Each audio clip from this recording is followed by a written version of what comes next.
Hello and welcome to the Commander's Quarters. I'm your host Mitch, glad to have you here. Here at the Commander's Quarters, we're all about Commander on a budget. Today we have an episode of Commander's 2 Cents. On episodes like these, I give you my own personal take on topics about the format in general and current news. This show and episodes like this one are possible because of viewers like you. So if you're looking for some easy ways to help support the show, make sure you like this episode and share it with friends. And make sure you subscribe to the channel and hit that bell notification icon so you don't miss any new episodes. You can also go check out our playmats and other merchandise at thecommandersquarters.com. Thank you to everyone who's already purchased our merchandise, it really does help support the channel. Another easy way to support this channel is by using our TCG Player affiliate links. So make sure that you're looking for those links in the description whenever you're buying a deck or just individual cards. And the final way that you can support this show is by supporting us directly by becoming a patron. There are many benefits to being a patron, and I truly couldn't do this without all of their support.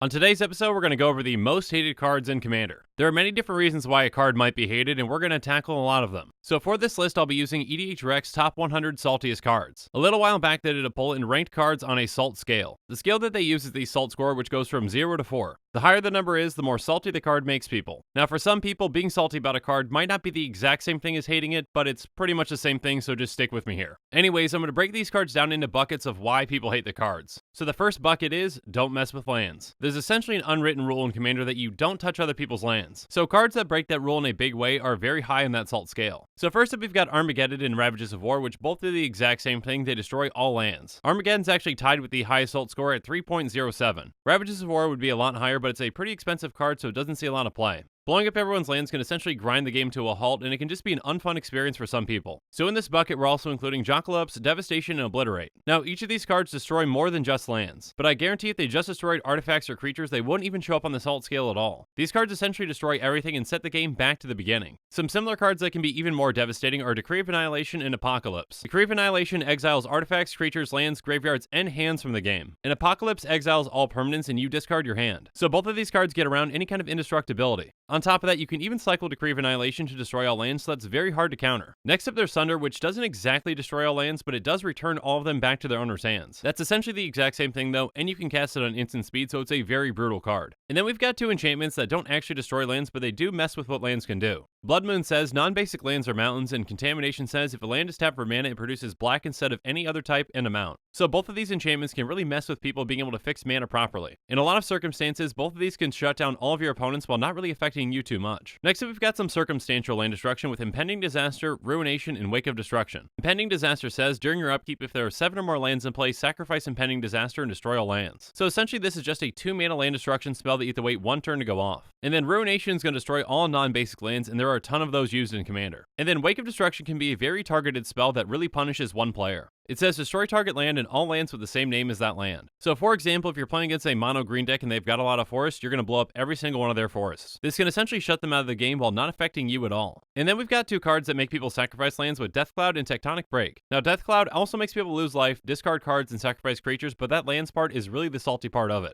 In Commander, it's not going to be too hard to generate the amount of mana that you need to make every single player sacrifice every land. Next up, we've got some more sacrifice effects with Global Ruin and Cataclysm. Global Ruin says each player chooses from the lands they control a land of each basic land type and sacrifices the rest. And Cataclysm says each player chooses from among the permanents they control an artifact, a creature, an enchantment, and a land and sacrifices the rest. So each of these might not get rid of every single land, but they definitely come close. And then we've got some circumstantial land sacrifice with Epicenter and Thoughts of Ruin. Epicenter is going to make everyone sacrifice their lands if you have Threshold. And Thoughts of Ruin makes each player sacrifice a land for each card in your hand. In the right deck, both of these cards can easily get rid of everyone's lands. Next we've got Boom or Bust and Catastrophe. Now both of these essentially destroy all lands for 6 mana. Their salt score is lower than Armageddon because they do cost a bit more, but they're still very effective. And finally, even a card like Price of Glory can be a pretty salty card. It says whenever a player taps a land for mana, if it's not that player's turn, destroy that land. Now this isn't guaranteed land destruction, but it can definitely punish people for tapping lands on other people's turns. Now a similar but different category from land destruction is going to be Stacks and Tax. This category is going to include cards that also mess with lands and resources. Some of the most known and most hated Stacks cards are Stasis, Winter Orb, and Static Orb. Stasis straight up makes everyone skip their untap step.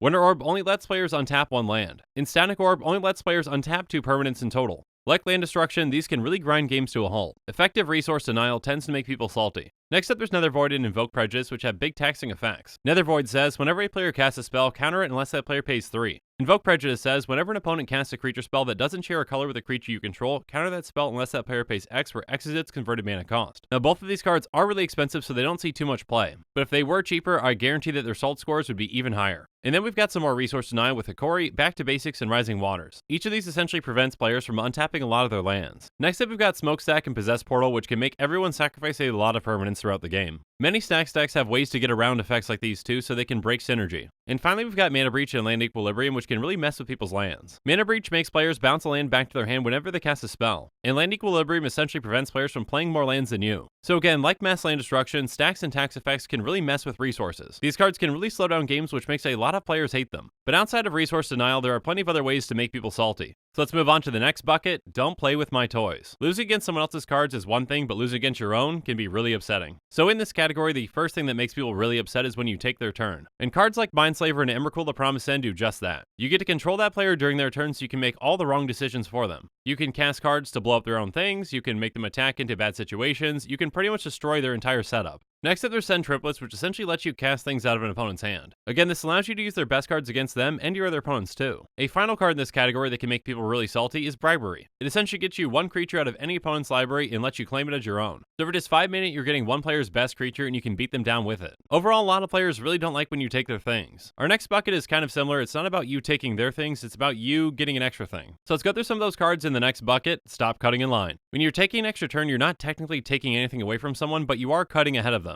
And the biggest and most hated of these effects comes with Time Stretch. It gives you 2 extra turns, and that's a long time to wait for anyone else to do anything. And with those 2 extra turns, you can usually just win the game from there. A card that really helps you cut in line though is Nexus of Fate, since you can cast it at instant speed. It also shuffles back into your library, so you can get multiple uses out of it too. Even some very simple extra turn spells like Time Warp and Temporal Manipulation make the list too. The reason that these two make the list when others don't is that they're cheap to cast, and you can also get them back since they don't exile. Getting an extra turn can give you a huge leg up on the competition. But now let's tackle some other cards that also give you unfair advantages. First up, we've got 3 of the Praetors with Vorinclex, Jin Gitaxias, and Elesh Norn. Vorinclex essentially doubles your mana while starving your opponents of theirs. Jin Gitaxias can draw you a ton of cards while getting rid of your opponent's hands. And Elesh Norn really pumps your creatures while shrinking your opponent's creatures too. Next up is very much a commander staple with Cyclonic Rift. Essentially it's a one-sided board wipe at instant speed for just 7 mana. Next up, there's Aura Charge, which makes it so whenever a creature enters the battlefield under your control, you can destroy an artifact or an enchantment. In decks that include this makes it pretty much impossible for your opponents to keep any artifacts or enchantments in play. And then there's Consecrated Sphinx and Seedborn Muse. Consecrated Sphinx is going to put you way ahead on cards, and Seedborn Muse essentially puts you way ahead on mana. Finishing off this bucket is Avacyn, Angel of Hope. It's indestructible, and it makes all of your other permanents indestructible too. This makes it especially difficult to deal with any of your permanents. Another way to upset your opponents comes with our next bucket, Stop Changing All the Rules. A card like Humility can really throw off a game. It says all creatures lose all abilities and have base power and toughness 1/1. An Overwhelming Splendor essentially does the exact same thing, but just on one player. So essentially these are ways to make creatures pretty much useless. Next up, we've got some cards that really mess with people casting things with Void Winnower, Gaddock Teeg, and Tainted Aether. Void Winnower says your opponents can't cast spells with even converted mana cost. Gaddock Teeg says non-creature spells with converted mana cost 4 or greater can't be cast, and non-creature spells with X in their mana cost can't be cast. And Tainted Aether says whenever a creature comes into play, its controller sacrifices a creature or land. Next up, there's Sire of Insanity, which pretty much makes it so that no players have hands. This can completely turn a game on its head and put everyone in top decking mode.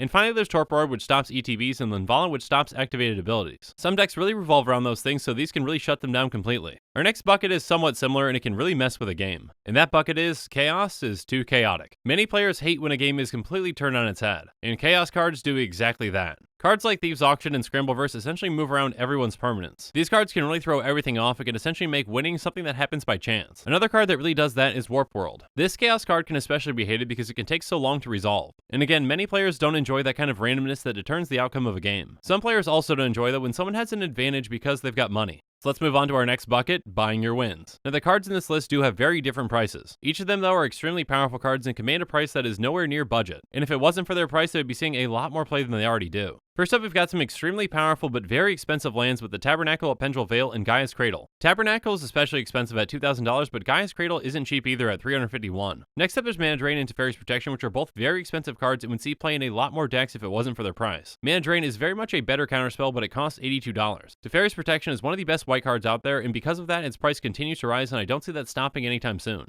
Next up, there's the powerful Planeswalker, Ugin the Spirit Dragon, which comes in at $48. It's a very versatile Planeswalker that can essentially give any color a board wipe. And finally, there's the very powerful and efficient Survival of the Fittest. It's essentially one of the most effective ways at tutoring for creatures, but it costs $87. Now, powerful and expensive cards can definitely upset people, but combos are a whole nother thing that can upset people. So let's move on to our next bucket, combo fun killers. For some, combos can be unfun because they can appear to win out of nowhere. First up, we've got some very powerful combo pieces that are also pretty expensive with Palinchron, Food Chain, and Doubling Season. When you see one of these, you're probably going to be on edge because you're worried about that combo coming. And then there's some very powerful combo tutors with Tooth and Nail and Protein Hulk. Essentially, once either of these is resolved, you basically just win the game because you get the exact creatures that you need to combo off. Yes, Protein Hulk does need to die, but the deck that's running it has ways to do that. Outside of combos though, there are plenty of cards that can just win the game on their own. So let's move on to our next bucket, I win and you lose. First up, we've got two very powerful blue spells with Expropriate and Omniscience. Expropriate gives you extra turns and or it helps you steal things, and Omniscience lets you cast spells for free. Both these give you a huge advantage over your opponents, and essentially once you cast them, you win the game the vast majority of the time. Next up, there's Blightsteel Colossus, which is an 11/11 with Trample, Infect, and it's indestructible, so it's very hard to deal with and it can kill in one hit.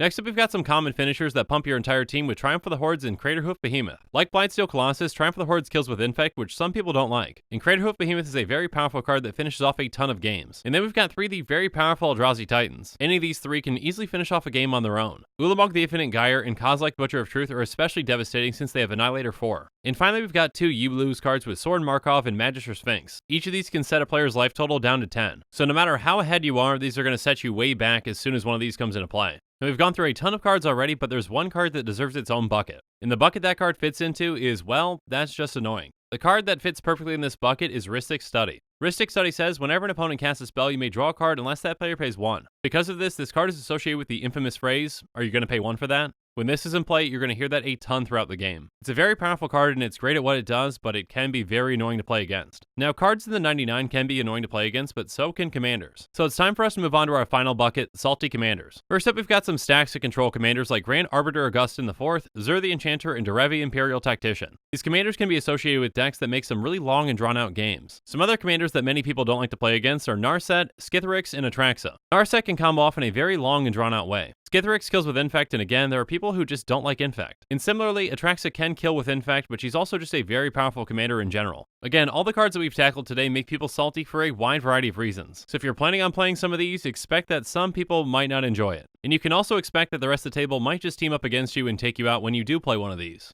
But now it's time for me to hear from you. So in the comments below, let me know what your most hated card is. And make sure that you're following us on social media for more updates and sneak peeks on future episodes. Links to our social media accounts can be found in the description. Also in the description below is a link to the Commander's Quarters Patreon page, and I just want to say a quick thank you to the patrons who have subscribed so far. There are many benefits to being a patron for the Commander's Quarters, including being able to vote on future commanders for deck techs. There's even a general level tier where you get your own personalized deck tech dedicated to you. I truly couldn't do this without all of your support, so from the bottom of my heart, thank you. If you haven't already, make sure that you like and subscribe to the channel. Here at the Commander's Quarters, we're all about budget commander. So while you're at it, go ahead and check out some of our other types of episodes. And with that, I'm out of here. Thanks again and have a good one.